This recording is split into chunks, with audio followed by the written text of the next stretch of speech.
Good afternoon, everyone. My name is Anthony Rosadovito, and I'm really excited to share with all of you this recording of my presentation entitled The Eagle and the Sling of David, U.S. Intervention in Latin American Alternatives. Um, I want to begin by saying that this by no means is meant to be a comprehensive be-all and end-all presentation on the history of the United States in Latin America. Would not be able to do that in one short presentation. But what I hope that this does for all of you is provide some sort of a primer on the general narrative of the arc of the historical trajectory of the United States and Latin America and their relationship. And I want to do that by emphasizing in this presentation three major themes.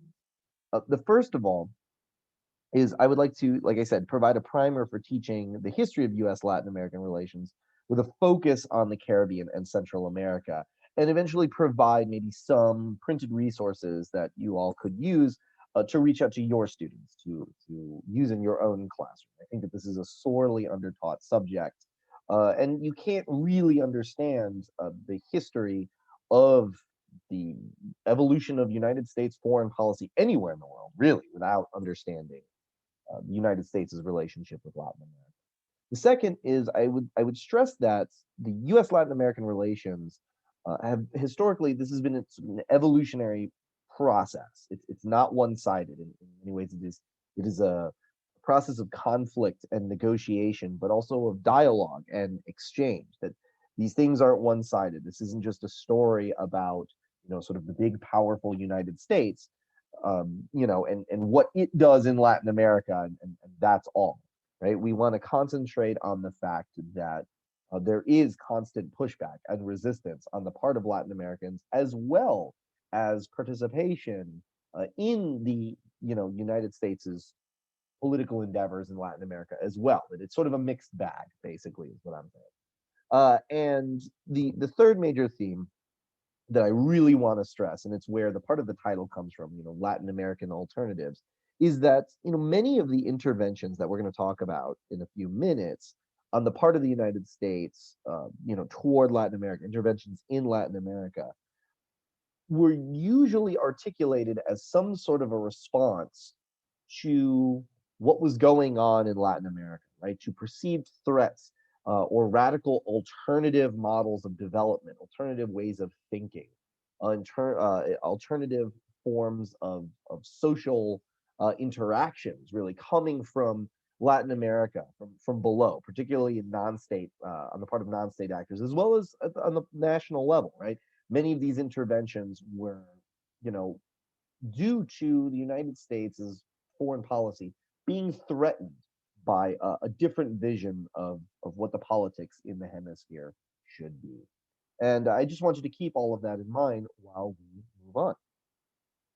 So, just to start us off, we have to stress that for the region that we're talking about, right, the Americans, right, there is not one version of what it means to be an American. And I think that this is more than a semantic thing, right? The Americano with the accent mark, right, is an important uh, identity in this region. And I think that at its very core, one of the reasons why the relationship between the United States and Latin America has historically been quite fraught is because there is this disconnect, right? And that, in many cases, certainly I would make the argument today in popular perceptions within North American society that there is only one version of being American, right? And I'm here to tell you that, the United States does not hold a monopoly on what it means to be an American. And this is really important. And by the end of this talk, I hope it becomes clear why, right? And a large part of this is because U.S. nation building never occurred in a vacuum, right? Going all the way back to the years of the early republic, right after the American Revolution, after the removal of British authority over the colonies, just a few short years later, right, within 2.5 decades, the rest of the Western Hemisphere, right, south of the what would become the continental United States and the Caribbean and across Central and South America, there's a wave of independence movements, all of which within 30 years, by the end of the 1820s, Latin America is largely independent, with the exception of Cuba and Puerto Rico. And all of these become independent republics, all of which they experiment with different forms of democracy or republicanism or in some cases even dictatorship. But the idea is there is this entire hemisphere worth of political experimentation that is occurring at roughly the same time that the United States is really beginning to consolidate itself. And that's really important because often in our classrooms, we are sort of taught that, at the end of the 18th and the beginning of the 19th century, there was the American Revolution and then there was the French Revolution across the Atlantic. And these are the two movements, political movements that give us our, our Enlightenment sort of ideas about nation building and about nationalism and about classical republicanism. And it completely writes out of the narrative this entire continent, this entire region that at the exact same time was experimenting with different forms of republicanism and nation building. And it was just as messy as it was here. And so, I really want to reinsert the Latin American component to the so-called age of revolutions. We're talking about the same time period here.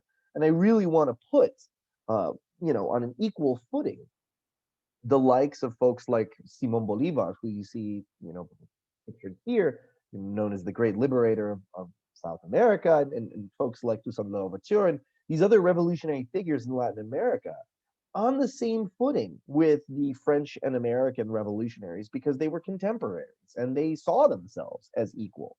And so I think that the fact that the Americanos, right, the Latin American side of this equation is often written out of our narrative. And we can't begin to fully understand the evolution of US Latin American relations without understanding this fact.